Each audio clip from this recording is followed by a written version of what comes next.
thing I want to do is I want everyone to listen very closely. What I'm about to present to you is fairly simple, but he had brought up that Isaiah, Matthew, and perhaps even Mark, oh, and also Hebrews actually mentions this too, who was by tradition written by Paul. All these passages mention that Christ died for many. And a lot of people get hung up on that. But you see, there's an issue. It says here that early Arabic, Persian, and Syriac manuscripts indicate that Matthew, the book of Matthew, was written in Hebrew. Now, I'm going to tell you why that's a little bit important, but for right now, let me also tell you who else said that the Matthew was written in Hebrew. Papias, 150 BC or CE. And by the way, I could read their quotes, but for sake of time, I'm not going to do that. Papias, 150 CE. Irenaeus, 170 CE. Origen, 220. Eusebius, 315. Eusebius again in 315 CE. Epiphanius, 370 CE. Jerome, 382. Now, another thing I'd like to point out is that the Hebrew word for many is a little interesting. So now we have to see that that the book of Matthew was actually written in Hebrew, and also a lot of them say very soon after the book of Matthew was written in Greek soon after as well. The reason why it's important is because the word Hebrew basically never uses the word many to describe or all to describe a totality of humanity, right? Even though the word all, they do actually have something in there. It's called kol. Kol actually means all, and in the Aramaic here, which some of the fathers say that, the books were written in, Matthew was written in as well, because some say he was written in Aramaic, others say he was written in Hebrew. But when you look in Aramaic, it does not have a word for all. It just has a word for many. And so in the Hebrew, it does have a word for all, which is kol, but it also has a word for, many, as we would say in English, which is rabim. And of course in Aramaic, it's sagi. The reason why I point this out is because whereas all expresses the sum and total of humanity, Hebrew and Aramaic can only express this stuff one concept at a time. Most scholars agree that Matthew, Mark 10:45, that's based on Isaiah 53:10 and 12, and Isaiah, and also, the book of Matthew. They say that the word rabim is understood in the inclusive sense. So Isaiah could have so easily used the term kol, since he's writing in Hebrew, which means all. So why did he and Jesus and Mark keep using the word rabim over and over? That's a good question, right? And they say ancient Semitic languages, like Hebrew, use considerably less words than do modern languages. One consequence of this is that some words take on several possible meanings. Another is that Hebrew is incapable, by and large, of rendering universal concepts, or at least through in the working of their own language, in terms of translating that into English. Thus, Hebrew can use a word translatable as all in English to qualify another noun. And so, for example of this is the word kol, which means all in Hebrew, but in the sense of all nations, in Isaiah 2:2, or all high mountains, in Isaiah 2:14, or everyone, as in everyone in the land, in Isaiah chapter 7, verse 22. But it cannot express all as an absolute in itself. One way in which the Hebrew gets around this, which speaks about, a lot of what the prophets wrote, is to refer to something that is unquantifiable, which is rabim, the many. You can't put a limit on that. Many is unquantifiable. Or perhaps better, the multitude, or the whole of humanity, right? And that includes whoever else is to be born. This was the expression which Mark and Matthew had in mind from Jesus's words when they use the expression, tol pari polon, for the many. And not just that, there's a strong body of opinion that Jesus' words in Matthew 26:28 are based on Isaiah 53:12, which builds my case even more, because this is the way that they were talking. It says quote, he was bearing the sins of many. The passage uses rabim to describe the action and the effect of the servant who suffers. Keep this in mind, that it may take it easier for us to understand what is being conveyed both in biblical texts of Matthew 26:28 and Mark 14:24.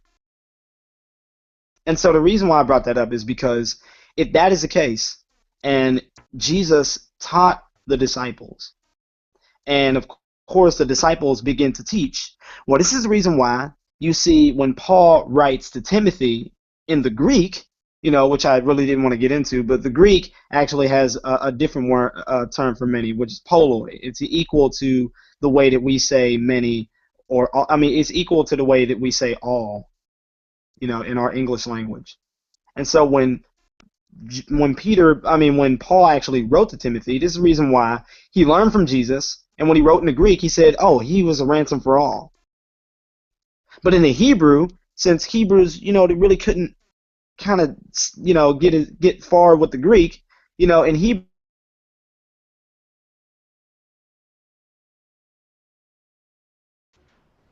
All right, looks like we have a little bit of a technical difficulty here.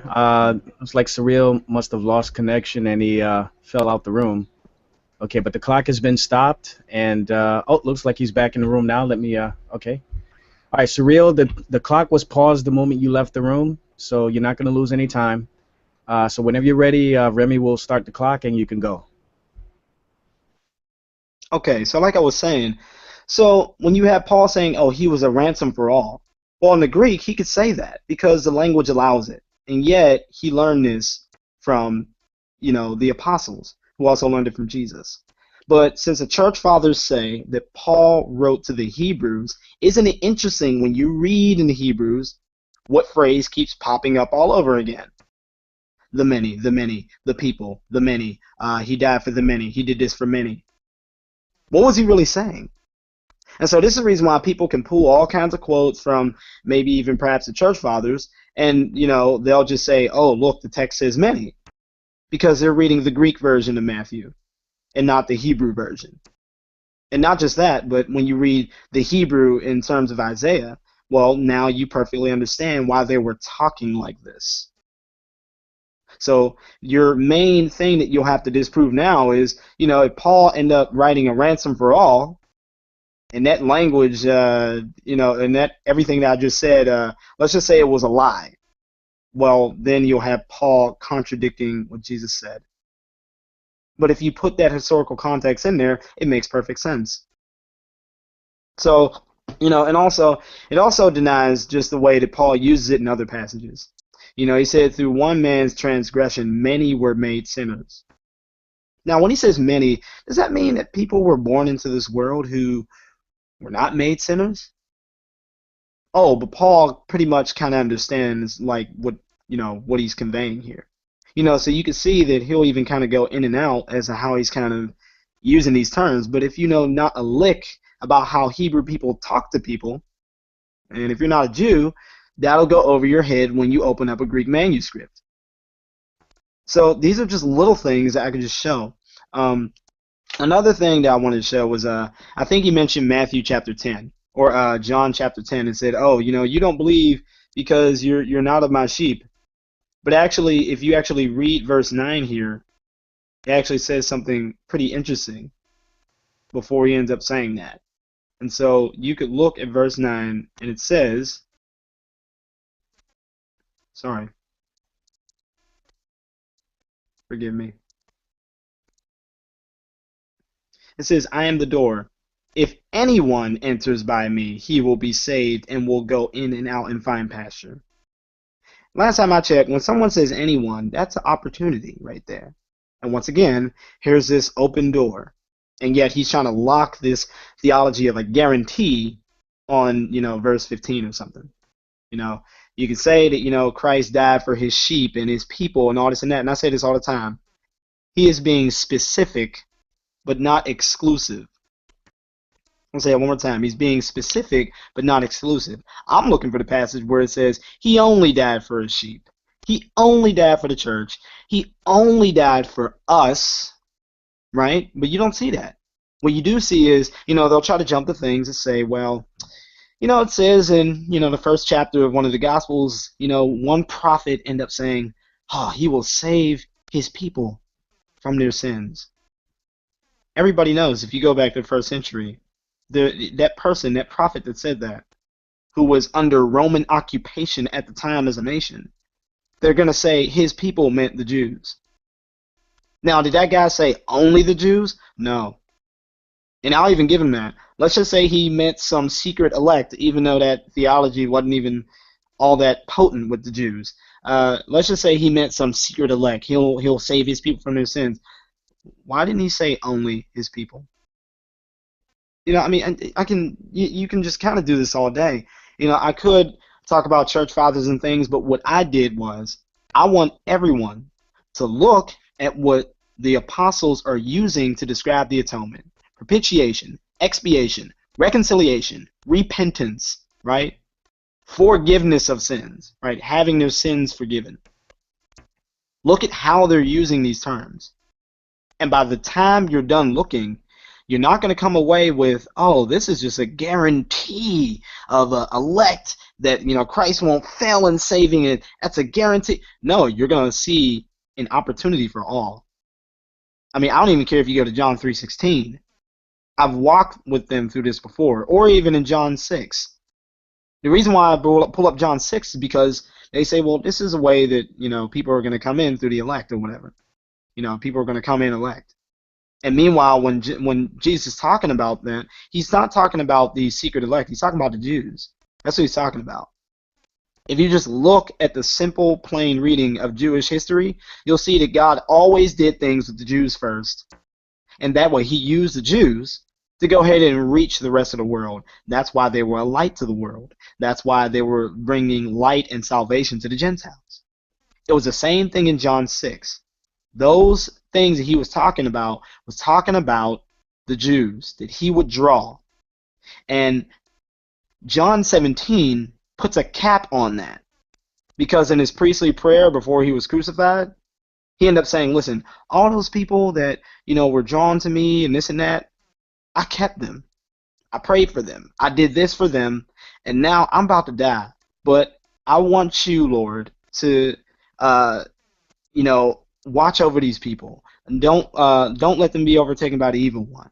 And I want all this to happen so that the world may believe you have sent me. So here he is talking about, all these kind of Jews that he was going to draw in, right?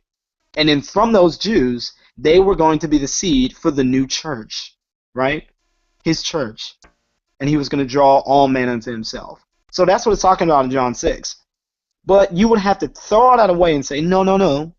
John 6 is really talking about, some kind of elect from all times and ages that he's going to draw and raise up. That's what he's really talking about. Meanwhile, what I just presented to you is consistent through what God has always been doing in the same pattern. Raising up the Jews, drawing in the Gentiles. I'm being historic here. I'm trying to be as consistent as possible. I'm not trying to use philosophy to put into these scriptures to make them work. Okay? And so, another thing I wanted to point out was this whole notion of, Christ, not failing and being a guarantee for salvation. And like I said before, this whole thing comes down to a whole bunch of questions. What's up with Judas? What's up with Peter? What's up with these people who are being destroyed for whom Christ died? What's up for these people denying the Lord, sovereign Lord that bought them? What's up with that? Yes, he died for the church, right? He purchased the church with his own blood. That's what it says, right? It says that he laid down his life for the sheep. The difference is that when you run to scriptures that say, he was a ransom for all, or when he was writing to Timothy again, he said, listen, I would have all men to come to the knowledge of the truth, right? That we are to pray for all men, for kings and those who are in authority. And yet, do you know why people pray for kings and those who are in authority? Because they are at the top and they affect whole nations of people through a single choice.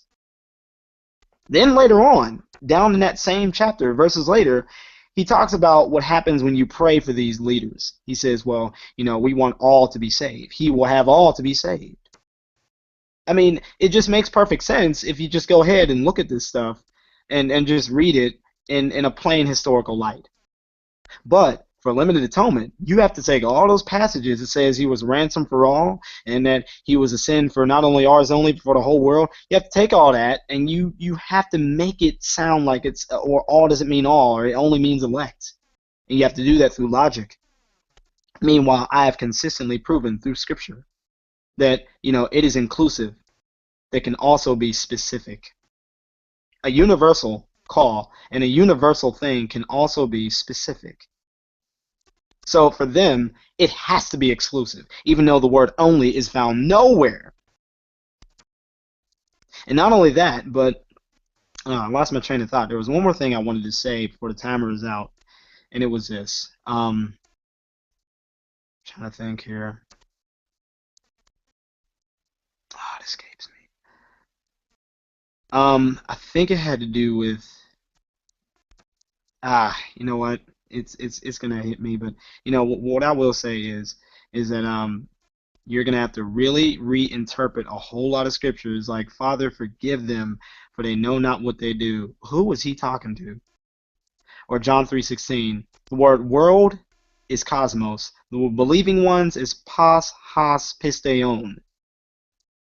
It said that he loved the world so much that he gave his son. Oh, for the world that he loved.